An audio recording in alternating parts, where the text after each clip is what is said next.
Mes bien-aimés, shalom, que Dieu vous bénisse abondamment. Nous vous disons shalom, shalom, shalom. Que la grâce et la bonté de Dieu soient avec vous. Encore une fois de plus, shalom, shalom, shalom. Dieu est tellement bon, Dieu est puissant, Dieu est vivant, Dieu est capable, il est Dieu et il restera Dieu.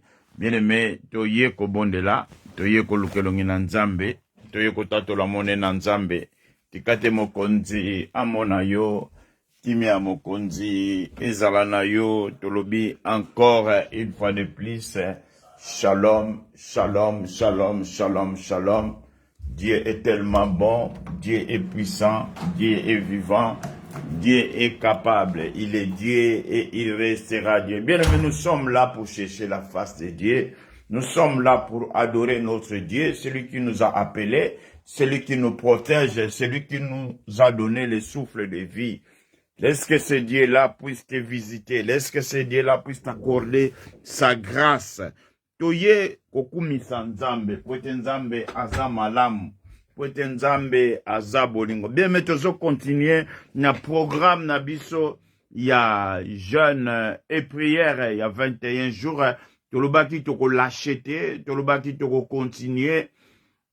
Et tikate mokonzi amona yo tozwi décision ya kotambola na biso elongo na moment oyo ya ba prière, na moment oyo ya losambo. Nzambe azala na yo, kimia mokonzi ezala na yo pe na mabota na bino nyonso esika bokutami. Tozo continuer toujours kolukelongi na nzambe parce que nous avons compris que sans Dieu nous pouvons rien faire. Nous avons compris qu'avec Dieu nous faisons des exploits parce que Dieu c'est notre assurance. Nzambe aza notre sécurité. Nzambe azali notre espérance. Nous croyons à lui.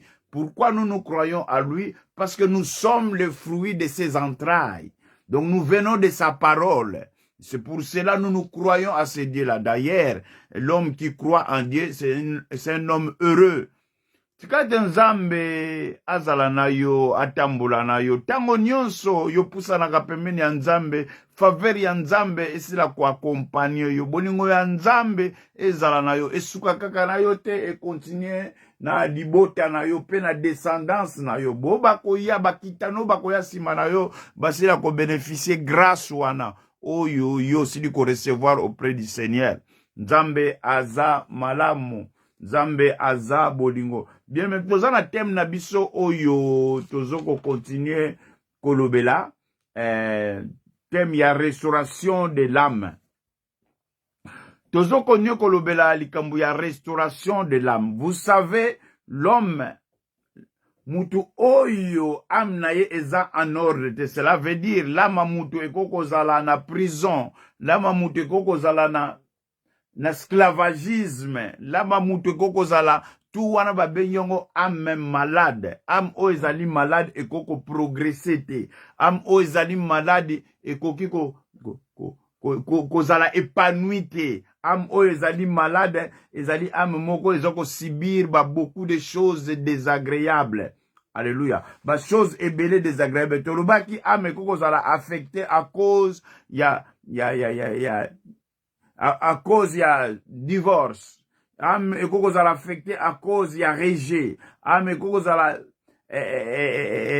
affecté à cause ya séparation moko boye. Séparation otozolo ba ekoko zala séparation physique. Mutu akufi, mama akufi, papa akufi, ndeko moko akufi, oyo azalaki très cher pona yo, au perdre ye, alors le kolo zaki na ba souvenir, o ezalaki attaché entre yo na ye, ba souvenir o ya malamu. Alors, eloko wana maintenant, okoki ko supporter yango te, alors, epesi blessure katina âme. Soki blessure ekoti katina âme. Tozoni nga to répéter un peu makambo te koloba la fois passée, pona ko betela yango sete, po muta ko comprendre comment âme ya mutu ekoko zala na blessure. Comment intérieur ya mutu ekoko zala détruit. Touti ko pesa exemple, tolobi ekoko zala séparation, il y a la mort ya membre à famille, il y a un enfant, il y a mobali, il y a mwasi na yo, il y a papa na yo, ya mama na yo, ami proche, o mesana ki na yo, o partageaki ki ba souvenir énorme, na ye, divorce, et koko me mape, ba blessure intérieure, to comme, rejet, et comme mape ba blessure, ndenge to kute ko pesa exemple, okobota mana famille moko boye. Mama, papa, oza na kati ya famille, mais na kati ya famille, oza ko sentir te que oza bienvenu. Tu sens toujours ba rejet, tu sens toujours le kwa mutu oyo, baza ko chasser yo, ozo sentir le kwa mutu moko oyo, oza na kati ya famille te, mais oro botami na kati ya famille wana. Oro, famille wana ezali papa na yo na mama na yo, mais oza bienvenu te kati na famille. Donc, rejet tango nyonso. Tozolo bela likambo ya âme. Âme tango recevoir ba rejet, âme pe ezalaka affecté. Soki âme comme affecté, réaction nyonso tout ebimaka na kati na nzoto. Okomona mutu abandi ko réagir, ba façon oyo azalaki ko réagir te. Ba manière oyo azalaki nango te. Ba comportement oyo azalaki nango te, akomi ko afficher yango. Par rapport, il y a ba blessure intérieure. Pour la nini âme eza blessé. Mutu aza blessé. Mutu a koti maintenant na position moko bo o ezali ke ezali susu yete. Ezali susu yete. Alors, âme eza na posa ya guérison. Âme ezo luka fo ezala guéri. O tolobela ki la fois passée. Mais maintenant tongi tolobela sikoyo ndenge nini mutu akoki koteka âme na ye. Ama mutu ekoki kozala vandi. Ama mutu ekoki kozala toloba nini persécuté. Ama mutu ekoki kozala condamné quelque part. Ama mutu ekoki kozala na niveau ya esclavagisme moko boye. Mutu aza koagir selon yete. Mais mutu akomi koagir selon guru na ye, so na lobi guru na ye, donc nani mutu o aza ko manipuler ye, mutu azui âme na ye a possession, mutu oyo alingite ye a progresser, mutu alingite ye sala volonté ya nzambe na bomoi na ye, maintenant akomi ko manipuler, mutu oyo azali manipuler, cela veut dire que mutu azalaka manipuler na niveau ya âme, mutu oyo azali manipuler, moyen a progresser na nzambe ezate, moyen a vivre gloire ya nzambe ezalite, moyen azala épanoui ezalite. Pourquoi? Parce que bazo salisa ye makambo oyo ye moko alingi kosala te. Alors bakomi kosalisa ye. Alors l'ennemi tanga posedaka âme ya mutu, azalaka wana alingi akolongola yo nanu na volonté ya nzambe. Akotsa na volonté na ye moko propre. Mais mutu oyo âme na ye ezali na emprisonnement, ayebaka makambo azosala te, makambo azosala ye azomona ke ye mutu azosala yango, ye mutu aza koagir, mais or bazosalisa ye yango kosalisa. Alléluia. Bazosalisa ye kosalisa. Alors, mais tout est possible devant notre Dieu. Nzambe aza capable ya ko guérir âme na yo. Tolobi, il y a des combats na vie ya mutu. Na vie ya mutu ya combat intérieur na combat extérieur. Alors, esengeli mutu pour être akota na processus ya restauration ya âme na ye, esengeli fo abundana no combat intérieur. Ya l'homme intérieur. Oyo azo kambaye. Parce que il y a l'homme intérieur, il y a l'homme extérieur. L'homme extérieur o a pasaka na acte. Mais l'homme intérieur maintenant o ya commandaka. Azo commandé et mutu azo passé na acte. Alors, mutu azo passé na acte. Celui qui passe à l'acte, c'est azali homme extérieur. Yende muta souffre. C'est l'homme extérieur qui souffre. Parce qu'il ne fait pas sa propre volonté. Azo sa la volonté selon âme dengeni nezo kambaye.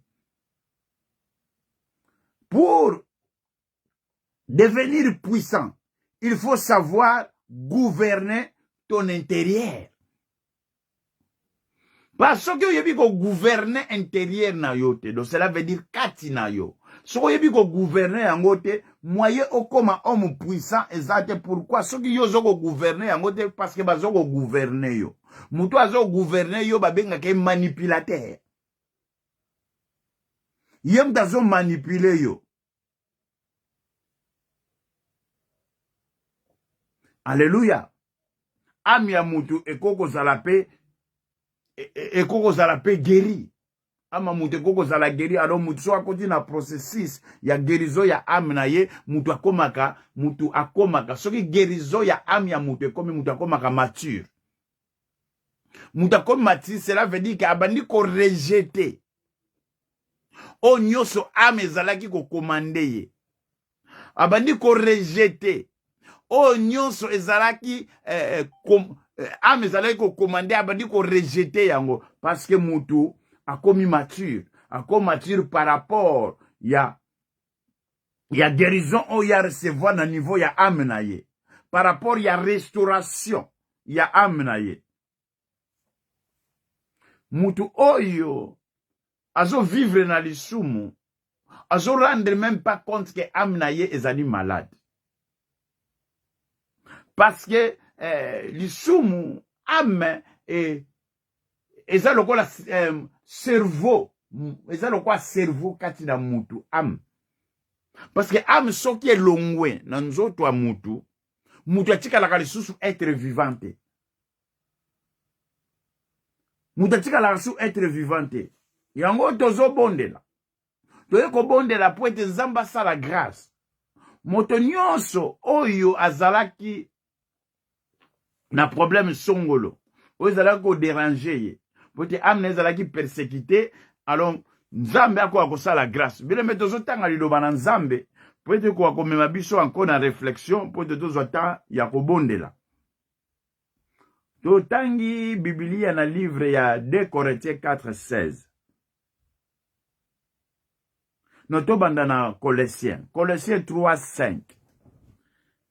Bible lobinine, Bible lobi. Faites donc mourir les membres qui sont sur la terre. L'impudicité, l'impurité, les passions et le mauvais désir et la cupidité qui est une idolâtre. Alléluia. Bien, mais Bible zolobela biso, il faut, boye biso ki âme ya mutu eza restauré. Soki âme ya mutu eza restauré, tolobi mutu akomaka mature. Transformation kotaka na bomo ya mutu. Alors mutu tango transformation ekotaka, esengeli fo ba désir nyonso ezali charnel. Ya nzoto il faut disparaître. Pourquoi? Parce que âme ya mutu komi restauré. Soki âme ya mutu komi restauré, cela veut dire la présence de Dieu mutu yaka ko installer. Soki présence en Nzambe yako fanda bomo inayo, alors moyen maître oya bandaki ko guider yo, oya bandaki ko conduire yo, oya bandaki ko manipuler âme na yo, azali susu na sikate parce qu'aza déjà chassé, aza déjà loin ya bomo inayo. Alors maintenant c'est Dieu qui est en train de gouverner. To ute ko loba ete ke mutu oyo azokwa ko gouverner propre vie na yete, moya kende liboso ezalite, moyen pe azala épanoui ezalite, moyen pe a vivre gloire en Nzambe ezalite, parce que yaza ko gouverner te, baza ko gouverner ye ko gouverner. Esengeli mutu fo zala attaché na Nzambe, mutu esengeli fo luka Nzambe comme il faut. Soki tozo bondela, tozo akolukelongi na Nzambe, tolingi to mona gloire en Nzambe. Toko continuer ko bondela kate, tozo vivre kaka le même sort. Non. To bondela tout le monde en Nzambe a agi na bomo na biso. Po ete Nzambe a agi na bomo na biso, tolobaki âme ya mutu esengeli ezala restauré. Âme na yo ekoko zala toujours attaché à cause ya ma mauvais souvenir, à cause ya ba rejet, à cause ya ba makambo ebele, mais yo moko pe okoki koteka âme na yo. Aba mutu ekoko zala vendu. Pourquoi? À cause parce que ozala posa ya mbongo. Okoko luka mbongo na ndenge okoko luka mbongo. Tozwi exemple ya Juda. Juda avant ateki Yesu. Diable pour utiliser Juda. Azwaki eloko mususu te o ya libanda po ya kotia kati na ye. Non. Azwaki kaka eloko ezalaki kati na Juda. Ezalaki nini? Bolingo ya mbongo. Amour d'argent. yango autilizelaki kaka Juda po ete Juda akwa koteka Yesu na monnaie ya bibende kutu, monnaie moko eza même pas na valeur. Aki kotekela ngo Jésus. Pourquoi? Parce que amour de l'argent efandaki déjà kati na ye. Tozomona tango mwasi oyo ayaki kopakola Jésus malasi na makolo na ye. Juda zoloba, ah, malasi oyo, il fallait que tout teka yango. Mais comment ozoya kopakola yango? Parce que azalaki attaché na mbongo. Parce que mutu oyo alingaki mbongo mingi. Alors na ina loba nini? Diable a utilisé kaka eloko oyo eza kati na yo po ete akoka komema yo libanda ya volonté ya Nzambe. Yango touti koloba ete mutu eloko a liboso oyo ko combattre ezali l'homme intérieur. L'homme intérieur wala soki aza restauré. Quand on parle de l'homme intérieur, on parle de l'âme. L'homme intérieur wala soki aza restauré. Alors sache-le que combat na yo oko gagner yango oko longa yango parce que oko tambola na volonté en Nzambe, parce que oko agir selon Nzambe ndenga zoko kamba yo. Oko tambola sous na volonté ya mutu, oko tambola sous selon la chair te, mais oko tambola selon l'esprit. Pourquoi? Parce que osa restauré. Parce que la grâce de Dieu est kovanda kati na yo.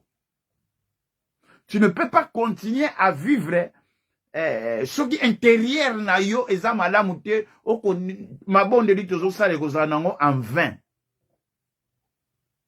Mabonde li tozo sala kozala en vain. Pourquoi? Parce que intérieur na yo kati na yo eza na kimia te. Yango to uti koloba awa mutu esengeli azana homme intérieur na l'homme extérieur. Siko l'homme extérieur ye mutu, l'homme intérieur ye mtakambaka l'homme extérieur. Alors l'homme extérieur a passé dans acte. Mais l'homme intérieur, ce qui a restauré. L'homme intérieur, ce qui a transformé. Ako kamba l'homme extérieur. Donc au moins ba fruit. Ba fruit wane zali ba désir spirituel. Ouais, comme l'homme extérieur ako exprimer bien. Ako bimisa ba fruit ya bien. Boba komona ye, ba mona bambuma bien. Cela veut dire que mutu a komi mature. Maturité zali mbuma oyo ekoli, ekomi mir, esengeli mutu falia. Quand tozolo ba ekomi mir, esengeli mutu falia. Cela veut dire que oyo zo dégager. Oyo zo pesa na zolo bana omwa komi mature. Oyo zo dégager. Oyo zo pesa ezoko sunga baninga mususu. Ezoko sunga entourage na yo. Ezo sunga famille na yo. Ezo sunga libota na yo. Pourquoi? Parce qu'on commis mature. Oye tu abo mwana eke apôtre Paul alobita mona zalaki mwana muke na bana eko raisonner lokola mwana muke. Et tango na koli raisonnement na nga pe échanger. Cela veut dire que mutu a commis mature et sengeli faut transformation ya raisonnement na ye. Façon na ye ya kuagir, langage na ye, manière na ye, faiza la transformer. Wana abi ya mutu et comme restaurer. Tika de nzamba kwa kusala biso grâce. En fait que homme intérieur, aba na kukamba biso na façon na façon que molimo mon santu ndenge ya lingi ezalela. Alors, ce qui homme intérieur, a déjà délivré. Homme intérieur, a déjà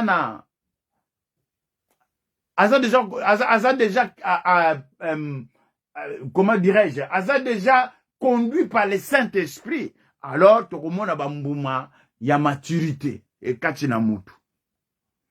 Nango tango tozo sambela. Tango tozo kote longina, koluke longina nzambe, nengi to yeboye. Nengi to décider to kota 21 jours ya jeûne et prière. To zala na prière intense. Et sengeli to kwa ko vandi sango na kacha ba penser na biso. Po ete to kwa ko vivre gloire en nzambe. Parce que Dieu est capable de transformer n'importe quelle âme. Nzamba est capable de transformer n'importe quelle situation. Même situation, vous allez être là. Oh, mokile lobagi était non. Hier, a okendaka libosote. ya kosuka kaka wana. Mais eza maloba nzambe te.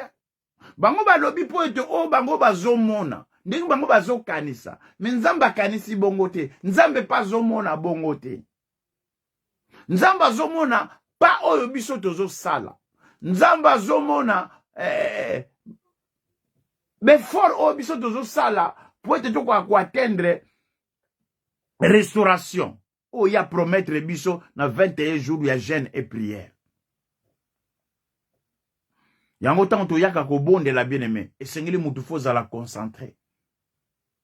Tango yozo bondela, esengeli o rejeter ba pensée nyonso o ekoko ya na moma wana. Parce que eloko liboso diable asalaka amima ba pensée na yo na captivité po kwa kokota na présence en Nzambe te. Eloko liboso diable asalaka alongola yo na présence en Nzambe. Akanga âme na yo na captivité. Po ete kwa ko vivre gloire en Nzambe te. Mais tika te Nzamba salo grâce. Nzamba kwa komema yo na niveau oyo satandaki nango te. Nzamba kwa komema yo ba place oyo yo okanaki yo koma te. Akomisa na bisika wana. Po ete Nzamba zali capable ya ko transformer bomoi na yo. Pas même ndenge yo raisonnaki. Soki to pesa bomoi na biso pa Nzambe. Soki to ndimela Nzambe wana. Parce que to ebi ete Nzambe wana aza capable. Aza na makoki ya kosala nyonso. Aza na makoki ya ko changer bomoi na biso. Yango toye ko bondela. Toye ko lukelungi na Nzambe. Toye ko kumisa Nzambe. E place ozali ndeko nanga banda ko kumisa Nzambe. Et place aux alibanda ko tatola monnaie na Nzambe. Loba Seigneur, tu es puissant, tu es vivant. Tu es au-dessus de tout. Tu es au-delà de toutes les limites. Tu es capable de transformer n'importe quelle situation. Tu es capable de guérir maladies curables et incurables. Tu as peur des choses qui n'existent pas en existence. Et toi qui me dis seulement des choses sont accomplies. Laisse-moi t'élever, le Dieu de mon âme. Laisse-moi t'exalter, le sauveur de ma vie, le maître des temps et des circonstances, le sauveur de l'humanité, le prince de paix, le lion de la tribu de Juda, la manne cachée, celui qui était et qui sera. Tu es comme Tika, tu es comme Pesa, tu es comme Bwakama, tu es comme Sopana, na sena makolo na yo mokonzi. Il n'y en a pas d'autre sauveur en dehors de toi. Il n'y en a pas d'autre Dieu en dehors de toi. Il n'y en a pas d'autre maître en dehors de toi. C'est toi le vainqueur de Golgotha. C'est toi le Saint d'Israël, le maître des temps et des circonstances, et que toutes les langues confessera. Réellement, tu es le Seigneur des Seigneurs, et toutes les nations réfléchira devant toi, et que toutes les langues confessera que tu es Seigneur. Tu es comme Tike Pai na yo mokonzi. Tu es comme Pesa, tu es comme Bwakama. Tu es comme Sopana na se na makolo na yo. Oza Nzambe okotika la Nzambe. Likolo na se na mabele na mai na zamba. Tomoni Nzambo akokani na yo te. Tomoni mokonzi azali lokola yo te. Azali te pe akotika la kozala te. Mokonzi monene. Mosungi malamu. Mobali malamu. Mobateli malamu. Elonga elikaba santo. Je bénis ton nom, le Dieu de mon salut. Je bénis ton nom, le sauveur de ma vie. Je bénis ton nom, le prince de paix, le saint d'Israël, les rejetons de David, l'alpha et l'oméga, le premier et le dernier, le commencement et la fin. Celui qui était et qui sera, tu es Dieu et tu resteras Dieu. En dehors de toi, il n'y en a pas d'autre Dieu. En dehors de toi, il n'y en a pas d'autre sauveur. En dehors de toi, il n'y en a pas d'autre maître. Reçois notre adoration sincère. Reçois l'adoration qui bouillonne dans nos entrailles. Reçois l'adoration qui monte dans mon cœur. Reçois l'adoration qui sort dans ma bouche. Reçois le fruit de mes lèvres. Reçois comme un parfum de bon odorat, comme un nourriture précieux. Je t'offre cette adoration, toi qui es assis à la droite du Père. Il n'y a que toi, Jésus. Il n'y en a pas d'autre Dieu. Il n'y en a pas eu d'autre maître, il n'y en a pas eu d'autre sauveur. Toi qui as vaincu la mort, toi qui as ressuscité entre les morts, toi qui as changé le nom de la mort en sommeil, tu es Dieu et tu resteras Dieu. Tu es comme Tika, tu es comme Pesa, tu es comme Bwakama, tu es comme Sopana, Nasena Makorona Yomokonzi. Toutes les langues confesseront et toutes les nations réfléchiront devant toi. Tu es Dieu. Merci pour l'œuvre de la croix. Merci pour toute ton intervention. Merci pour l'intervention rapide. Merci parce que tu nous as réussi dans ton royaume et tu as écrit mon nom dans tes livres, dans les livres de la vie. Je bénis ton nom, le Dieu de mon salut. Je bénis ton nom, le sauveur de mon âme. Je bénis ton nom, toi qui es assis à la droite du Père. Ozanzamboza mokonzi. Ozanzamboza elonga. Ozanzamboza bikamwa. Ozanzamboza miracle. Ozanzambo kotika lanzambe. Likolo na se na mabele. Na mai. Na zamba. Tomoni zambo akokani na yote. Tomoni mokonzi azali lokola yote. Azali tepe akotika la kozalate. Mokonzi monene. Bosungi malamu. Eliki elonga basantu. Na pambolio na kumisio, na sanzolio na netolio, ozanzambo za mokonzi, ozanzambo za elonga, ozanzambo za bikamwa, ozanzambo za miracle, ozanzambo kotika lanzambe, yenanga bondela, ale bondela kumisa mokonzi, ale bondela tatola monene na ye, ale bondela sanjola ye, il est Dieu et il restera Dieu, na ye komitika, na ye komipesa, na ye komibwakama, na ye komisopana, na il n'y a que toi, Jésus. Il n'y a que toi, le Dieu des armées. Il n'y a que toi, le commandant suprême de l'armée céleste. Celui qui était et qui sera. Yananga bondela. Ndeko mwasi bondela. Ndeko mobali bondela. Et si kozali bondela. Tu es comme Tika. Tu es comme Pesa. Tu es comme Bwakama. Tu es comme Sopana. Nasena makolona yo. Tu es Dieu et tu resteras Dieu. Merci pour l'œuvre de la croix. Merci pour toute ton intervention. Merci pour l'intervention rapide. Merci parce que tu nous as réussi dans ton royaume. Et tu as écrit mon nom dans tes livres, dans les livres de la vie. Je te remercie infiniment. Toi qui es assis à la droite du Père. Toi qui as vaincu la mort. Toi qui as ressuscité entre les morts. Toi qui as changé le nom de la mort en sommeil. Ozanzamboza mokonzi. Ozanzamboza elonga. Ozanzamboza bikamwa. Ozanzamboza miracle. Ozanzambo kotika lanzambe. Rien n'est impossible à toi. Devant toi, tout est possible. Yaya bondela. Ozobondela bien kumisa mokonzi. Ale pambo lanzambe. Il est Dieu et il restera Dieu. Tu es comme il pese pa ina yo mokonzi. Tu es comme il boakama. Na sena makolo la yon zambe. Il y a que toi l'unique Dieu. Il y a que toi le vainqueur de Golgotha. Il y a que toi le maître de temps et de circonstances. C'est toi le sauveur de l'humanité. C'est toi le prince de paix. Le Dieu vivant. Le créateur incréé. Le saint des saints. Le rejeton de David. L'alpha et l'oméga. Le premier et le dernier, le commencement et la fin, celui qui était et qui sera, tu es comme Tika, tu es comme Pesa, tu es comme Bwakama, tu es comme Sopana, Nasena Makolona Yomokonzi, il n'y a que toi le Dieu des armées, il n'y a que toi le commandant suprême de l'armée céleste, celui qui était et qui sera, tu es comme Pese Paina Yo Onzambe, tu es comme Bwakana Sena Makolona Yo, tu es comme Tike Paina Yomokonzi, il n'y a que toi qui as vaincu la mort, toi qui as ressuscité entre les morts, toi qui as changé le nom de la mort en sommeil, aux Anzamboza Mokonzi, aux Anzamboza Elonga, aux Anzamboza Bikamwa, aux Anzamboza Miracle, aux Anzambo Kotika Lanzambe, rien n'est impossible à toi. Devant toi, tout est possible. Toi qui as marché sur les eaux, toi qui as calmé les tempêtes, et toi qui dis seulement des choses sont accomplies. Merci mon Dieu, mon roi. Merci mon Seigneur, mon sauveur. Merci mon maître, mon guide. Merci pour toute ton intervention. Merci pour l'intervention rapide. Merci parce que tu nous as réussi dans ton royaume.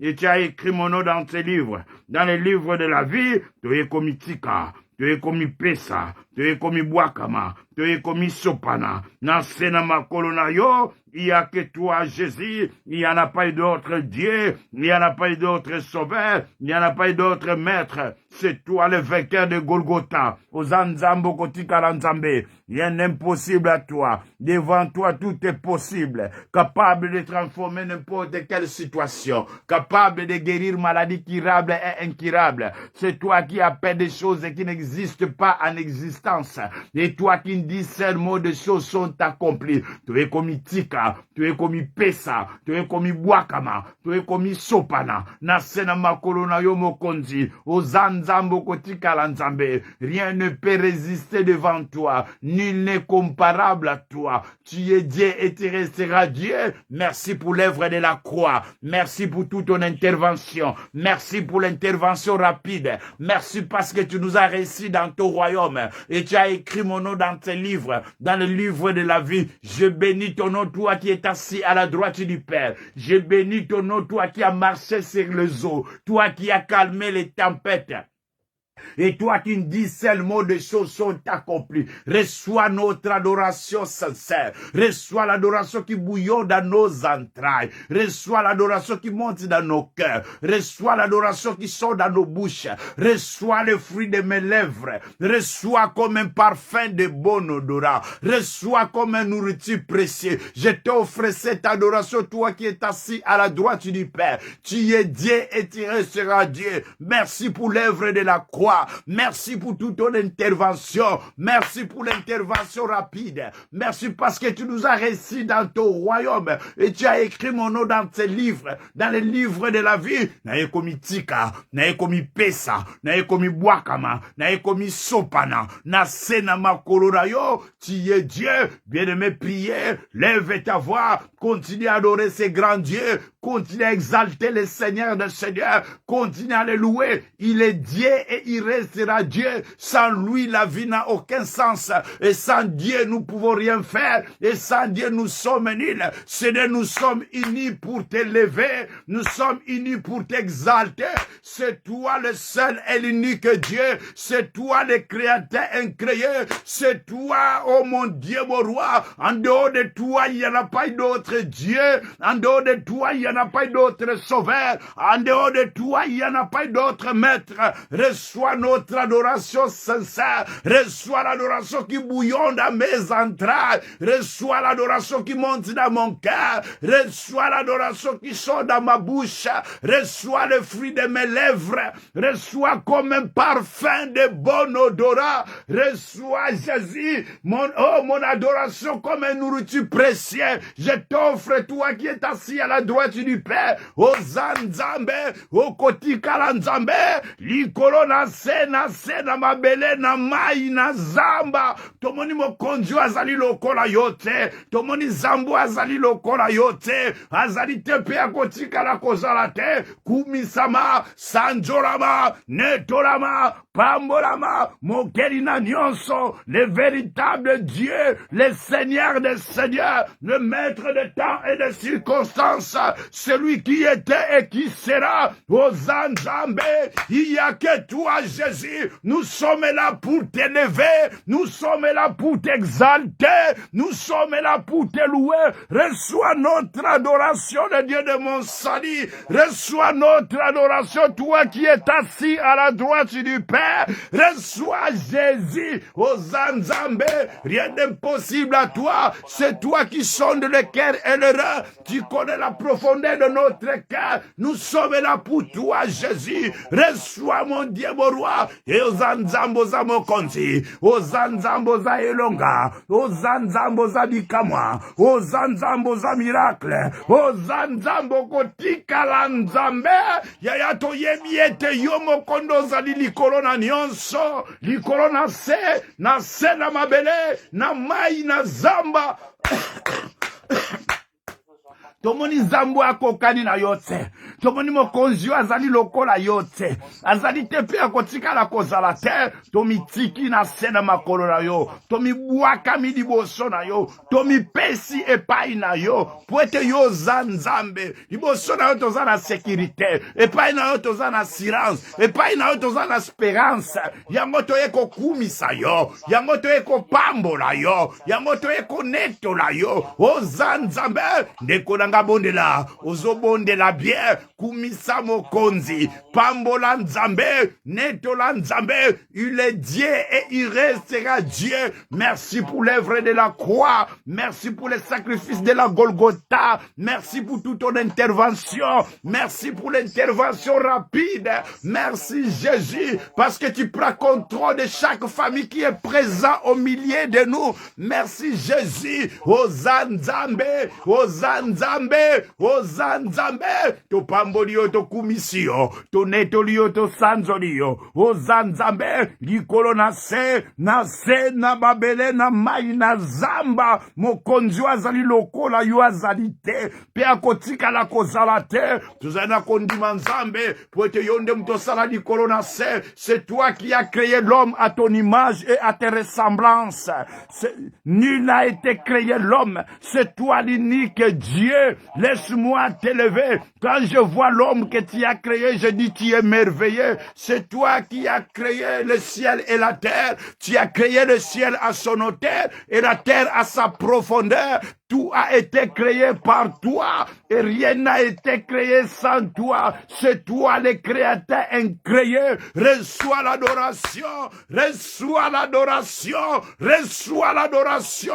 J'ouvre mon cœur pour t'adorer, j'ouvre mon cœur pour t'exalter, pour te louer. Tu es Dieu, l'unique Dieu, l'unique sauveur, l'unique maître, le Saint d'Israël, celui qui était et qui sera. Tu es le Dieu des miracles, c'est toi qui déclenches des miracles. Nous croyons à ta parole, car ta parole n'a jamais rentré vide. Ta parole a toujours des effets. Tu es la parole faite chair, tu es la parole qui est au commencement, la parole de Dieu vivant. C'est toi Jésus. Alléluia. Toyeko tato la monene na yo, toyeko kumisa yo nzambe na lola, toyeko sanjo na yo nzambe na bikeke, o nzambe. Rien n'est impossible à toi. Tu es Dieu et tu resteras Dieu. Merci pour l'œuvre de la croix. Merci pour toute ton intervention. Merci pour l'intervention rapide. Ndeko nanga bondela. Yaya nanga bondela. Ndeko nanga bondela. Esiko zali bondela. Zala concentré bondela. Tato la monene na ye. Sanjo la mokonzi. Pambo la mokonzi. Bondela bondela. Zala concentré. Ne te laisse pas emporter par des pensées de voyage. Ne te laisse pas amener par des distractions inutiles. Sois concentré. Et que tes pensées soient unies. Et que tes pensées soient attachées à la présence du Saint-Esprit. Alebanda ko bondela. Ndeko nanga to bondele longo. To kumisa mokonzi. To bondele longo. To tato la monene na ye. C'est l'unité qui fait la force. Ozanzambe. Ozanzambe. To pamoli yo mokonzi nzambe la nguya. To kumisi yo mokonzi nzamba bikamwa. Nzamba miracle. Mosusu azalite lokola yo. Azalite pe akotika la koza la terre. Ndeko nanga mikitisa liboso na ye. Fongola motema na yo. Loba nzambe limbisa. Pardonne-nous, Seigneur, de tous nos péchés. Dis, Seigneur, pardonne-nous de tous nos pensées négatives. Dis, Seigneur, pardonne-nous de tous nos actes posés. Pour tout ce que nous avons commis comme du péché. Seigneur, je t'en supplie. Nous n'avons pas obéi les commandements que tu as donnés à ton serviteur Moïse. Nous n'avons pas pratiqué les ordonnances dont tu as donné au peuple Israël. Nous voici des cœurs sincères, des cœurs ouverts. Nous te disons pardon. Et pitié, Seigneur. Et pitié de ton peuple. Et pitié de tes enfants. Ceux qui s'approchent devant ta présence, Seigneur, ce soir. Seigneur, nous avons besoin, oh Seigneur, de ta miséricorde. Nous demandons, Seigneur, que ta miséricorde règne. Et pitié, Seigneur. Fais-nous faveur, Seigneur. Oh, ne nous laisse pas, Seigneur, tomber dans la tentation. Ne laisse pas que l'ennemi puisse se réjouir à cause de nos péchés. Ne le permets pas, Jésus. Nous te supplions, Seigneur. Aie pitié, Jésus. Aie pitié, Jésus. Pardonne-nous, Seigneur. Oui, nous avons péché contre toi. Oui, Seigneur, aie pitié de nous. Nous te demandons pardon. Bien-aimé, continue à demander pardon. Humilie-toi devant sa présence. Dis, Seigneur, pardonne-nous. Dis, Seigneur, manifeste-toi, règne, mon Dieu, mon roi. Dis, Seigneur, qui te pardonne. Au nom puissant de Jésus. Au nom puissant de Jésus, Seigneur, nous te demandons pardon, mon Dieu, mon roi, mon Seigneur, mon sauveur, mon maître, mon guide, le Dieu des armées, le Dieu puissant, le commandant suprême de l'armée céleste, limbisa libota oyo, limbisa bomoya moko na moko, oya pusani na présence na yo, kolo yoke la bisomawa, ozanzambe, okotika la nzambe, to sengi bolimbisi mokonzi, to ekomitika, to ekomikitisa, to sengi bolimbisi nzambe, yokela biso mawa, yokela liboto yo mawa, epusani na présence na yo, to sengi bolimbisi mokonzi, limbisa mokonzi, limbisa Yahweh, yokela biso mawa nzambe na nguya, nzamba bikamo nzamba miracle, to ekosenga bolimbisi mokonzi. Pardonne-nous, Seigneur, de tous nos pensées négatives. Pardonne-nous, Seigneur, de tous nos actes posés, pour tout ce que nous avons commis comme du péché. Nous voici en humiliant, sincèrement. Seigneur, nous te demandons pardon. Merci pour l'œuvre de la croix. Merci pour le pardon du péché. Tu es Dieu et tu resteras Dieu. Nous te demandons pardon, Seigneur. Merci, Seigneur, pour le pardon du péché. Nous te supplions, Jésus. Nous te supplions, mon Dieu, mon roi, mon Seigneur, mon sauveur, mon maître, mon guide. Bien-aimé, commence à invoquer le sang de nouvelle alliance.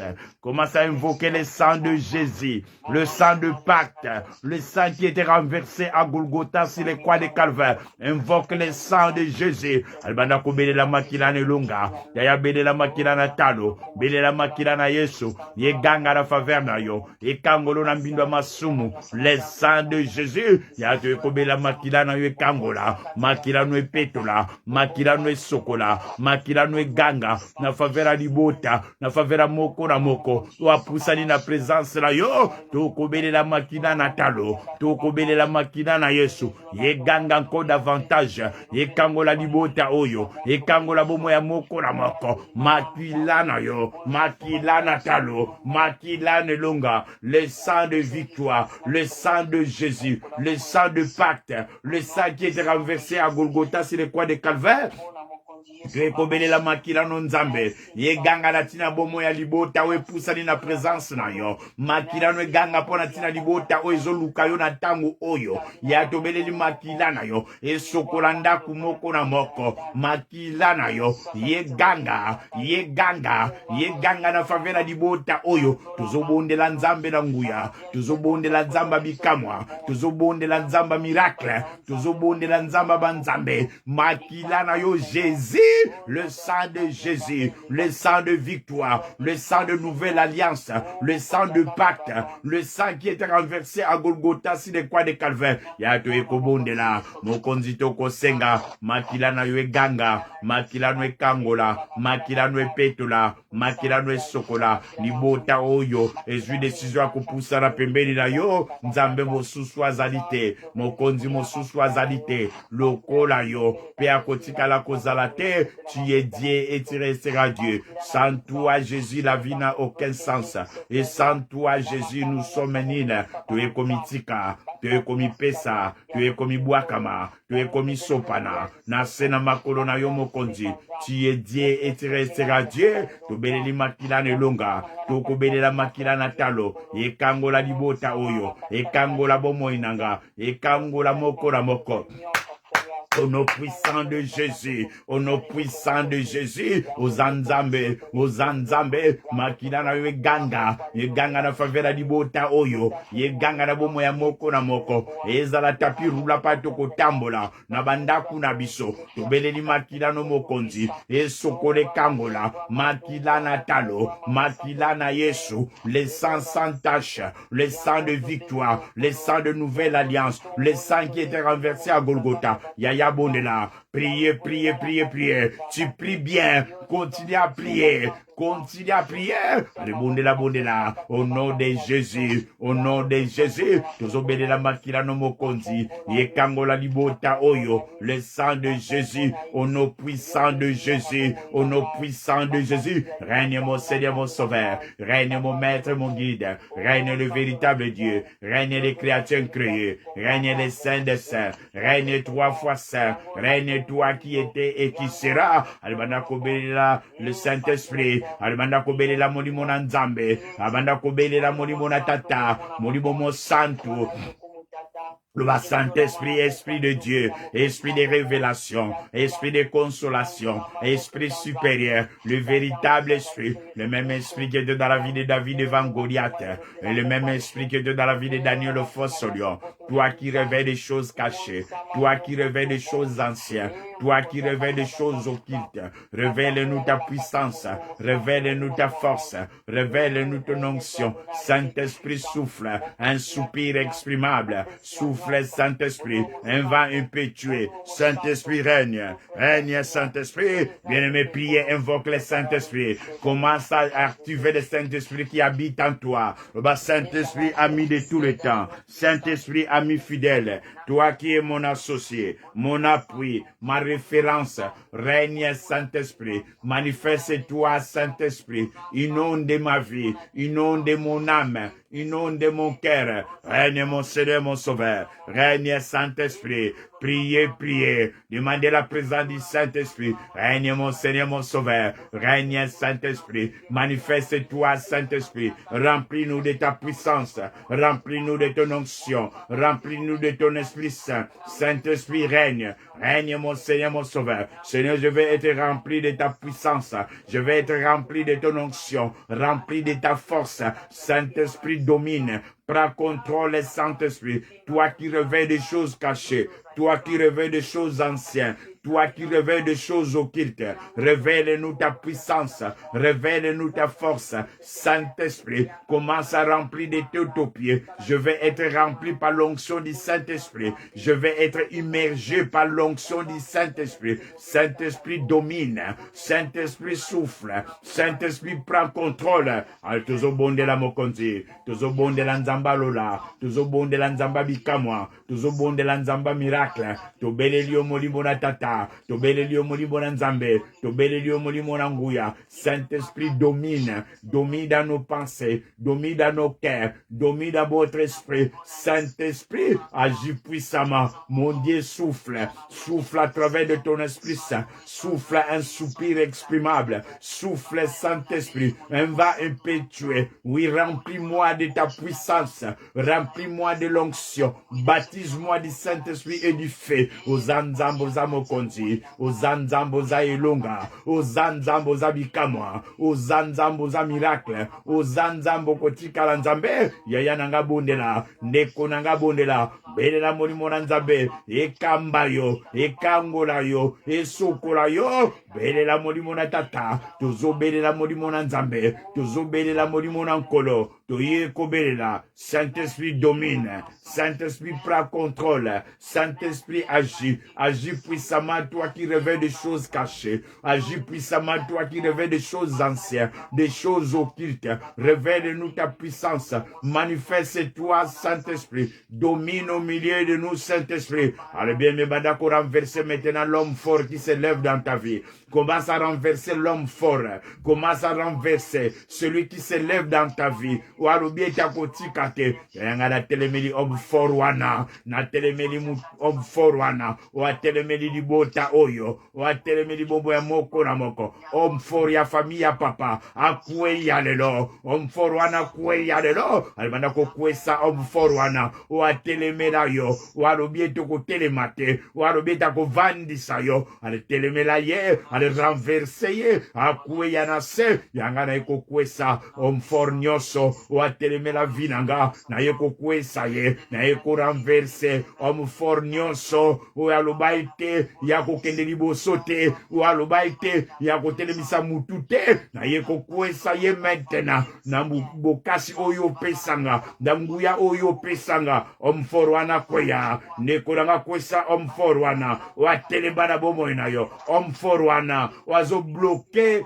avancement na yo homme fort wana wazozongisa yo sima tous les jours ale kwesa ya kweya renverser ye car tu as l'autorité et le pouvoir kwesa homme fort wana akweya lelo celui qui s'élève contre ta vie c'est qui commence à renverser maintenant l'homme fort qui s'élève, celui qui a dit tu ne lèveras pas la tête, celui qui a dit tu resteras toujours assis, allez renverser-les, allez paralyser-les, allez détruire cet homme fort-là qui s'élève dans ta vie. Bien-aimé, priez, bien-aimé, prends maintenant le colère sainte maintenant, commence à renverser, à détruire cet homme fort qui s'élève dans ta vie, celui qui ne veut pas que tu te lèves, celui qui ne veut pas que tu soulèves la tête, commence à lui renverser. Qui est cet homme fort-là? Qui est-ce qui s'élève dans ta vie, qui prend contrôle de ton âme? Renverser Yakweya, détruire au nom puissant de Jésus.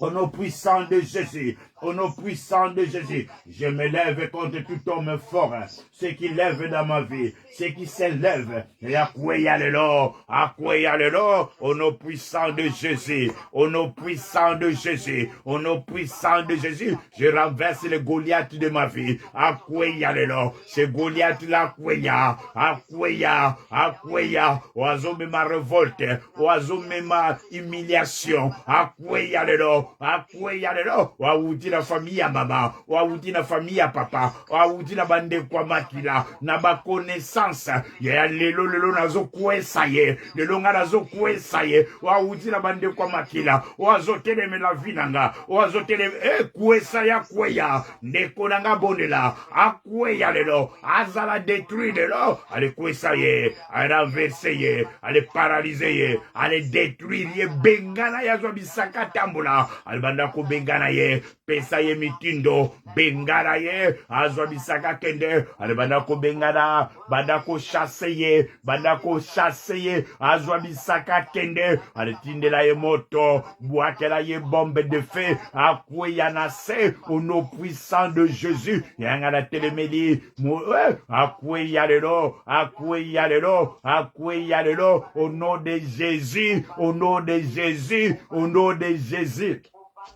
Ozanzambo za mokonzi, ozanzambo za elonga, ozanzambo za bikamwa, ozanzambo za miracle, yaya telema, ndeko voici telema, bengana homme forwana, kwesa ya kweya, renverseye, na sena yo, kwesa yendeko, homme forwana, Goliath bomoina yo, oya telemela yo, oazo continue toujours ko telema, lelo, ako résister te, lelo, ako vanda te, ako telema te, ayamba mota kweya,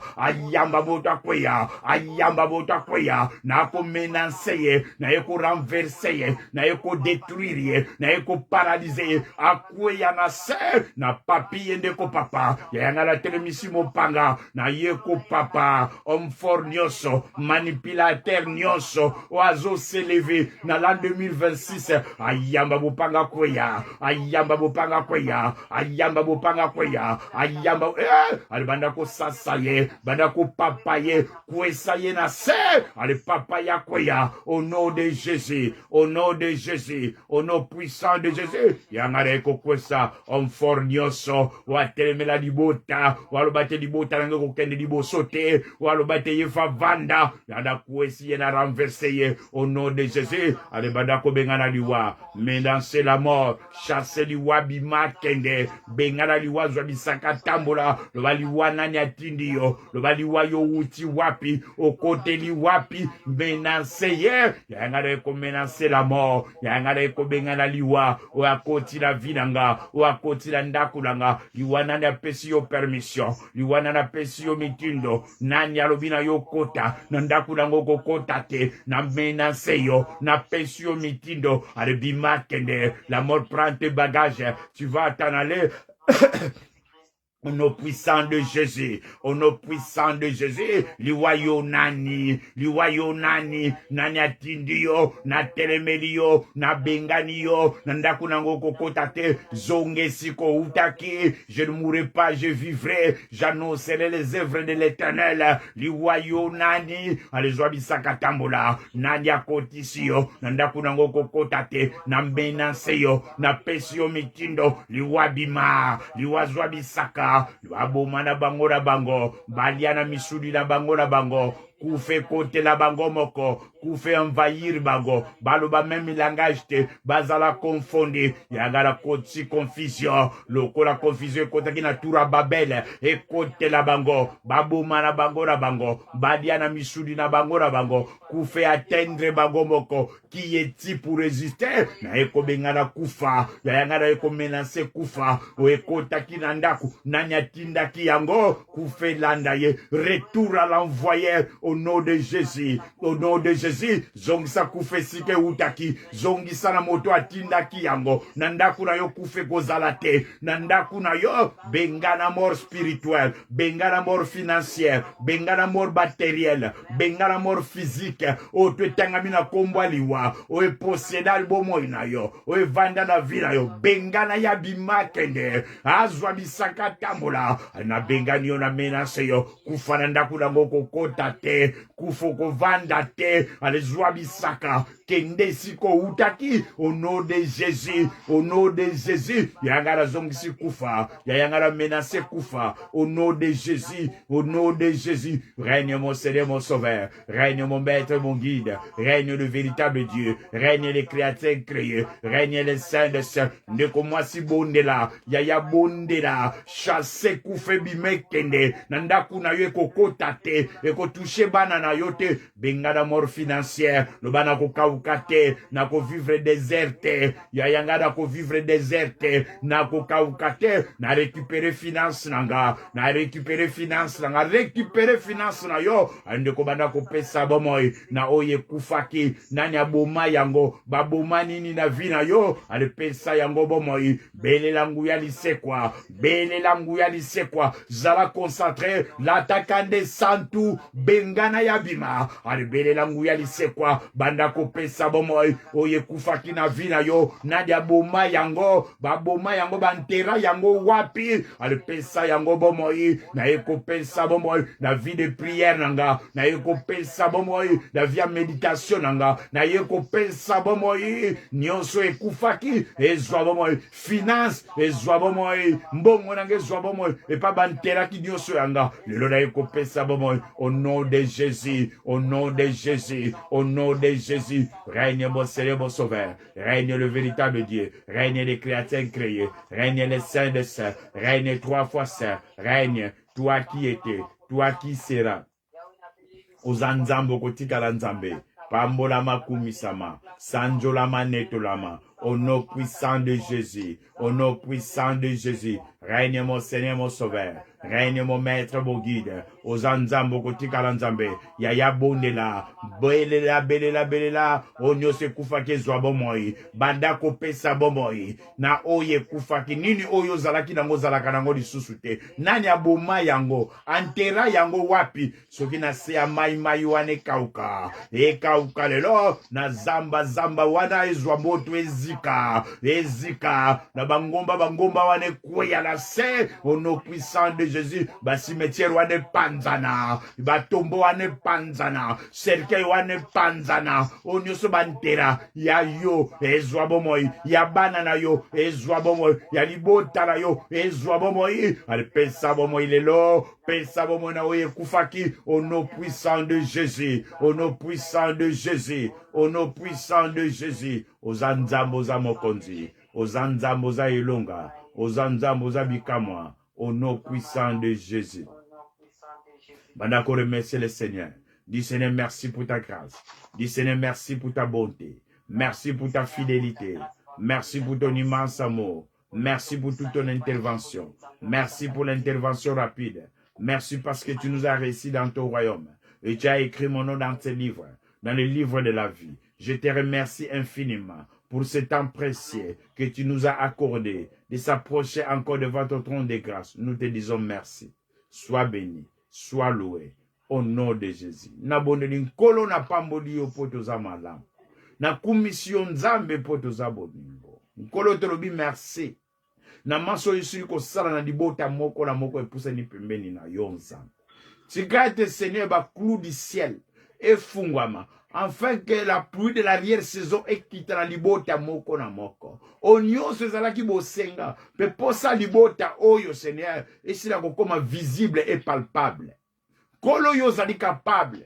Poto lobi eteni stoko senga na kombo na Yesu. E kopesa melabiso. Tika ete nzambe. Oyo tuto sengi. Na kombo na yo. Na oto sengi te. Oyo zali ba posa miteba na biso oyo yebi. Osila ko exaucer yango. Yango to lobi merci. Pambolama. Kumbisama. Au nom de Jésus-Christ.